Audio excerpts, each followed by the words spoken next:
सूचना केवल हमारे विचार हैं, वित्तीय सलाह नहीं। निर्णय लेने से पहले खुद शोध करें। किसी भी लाभ या हानि के लिए हम उत्तरदायी नहीं हैं।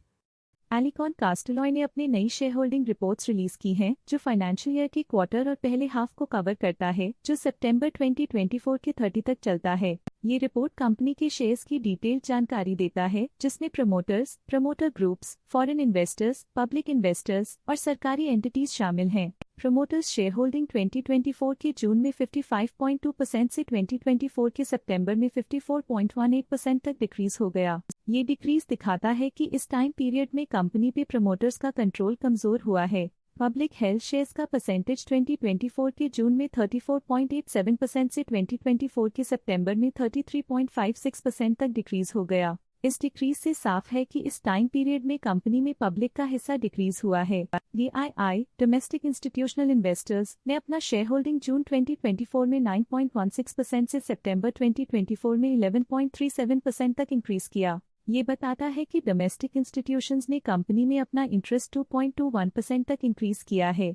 FII फॉरेन इंस्टीट्यूशनल इन्वेस्टर्स ने अपना शेयर होल्डिंग जून 2024 में 0.77% से सितंबर 2024 में 0.89% तक इंक्रीज किया। ये बताता है कि फॉरेन इंस्टीट्यूशंस ने कंपनी में अपना इंटरेस्ट 0.12% तक इंक्रीज किया है। चलिए इन्वेस्टर्स के स्टैटिस्टिक्स पे नजर डालते हैं, जो शेयर होल्डिंग पैटर्न में फ्लक्चुएशंस का कारण बन सकते हैं। शेयर इंद्रजीत चरणजीत राय ने इस क्वार्टर में स्टेक होल्डिंग में कमाल का सुधार दिखाया है, जिसमें 0.01% तक एक इम्पॉर्टेंट इंक्रीज देखा गया है। विनीता राय इस क्वार्टर में स्टेक होल्डिंग में डाउनटर्न देखा। पिछले क्वार्टर के मुकाबले स्टेक होल्डिंग में -0.01% तक डिक्रीज हुआ है। यूसी राय होल्डिंग्स प्राइवेट लिमिटेड इस क्वार्टर में स्टेक होल्डिंग में डाउनटर्न देखा। पिछले क्वार्टर के मुकाबले स्टेक होल्डिंग में -0.04% तक डिक्रीज हुआ है। पैमेला ट्रेडिंग LLP इस क्वार्टर में स्टेक होल्डिंग में डाउनटर्न देखा। पिछले क्वार्टर के मुकाबले स्टेक होल्डिंग में -0.98% तक डिक्रीज हुआ है। की मैनेजरियल पर्सनल की फाइनेंशियल परफॉर्मेंस में एक सिग्निफिकेंट डिफरेंस देखा गया है, जो -1.37% है।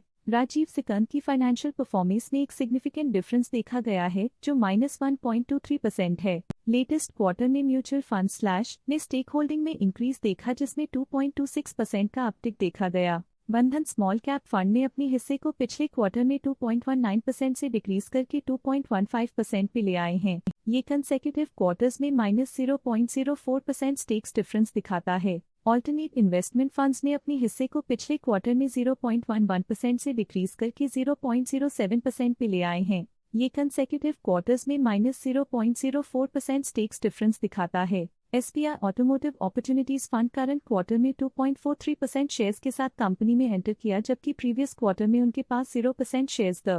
इस पिछले क्वार्टर में foreign portfolio investors category I की स्टेक होल्डिंग में एक नोटवर्दी इंक्रीज देखा गया। उनकी स्टेक होल्डिंग में 0.17% का सिग्निफिकेंट इंक्रीज देखा गया। Stake holding foreign portfolio investors category 2 के लिए पिछले क्वार्टर के मुकाबले में -0.04% से डिक्रीज हो गई। ये था कंपनी का करंट शेयर होल्डिंग पैटर्न। देखने के लिए धन्यवाद। स्टॉक लेटेस्ट न्यूज अपडेट के लिए चैनल को सब्सक्राइब करें और वीडियो को लाइक एंड शेयर करें।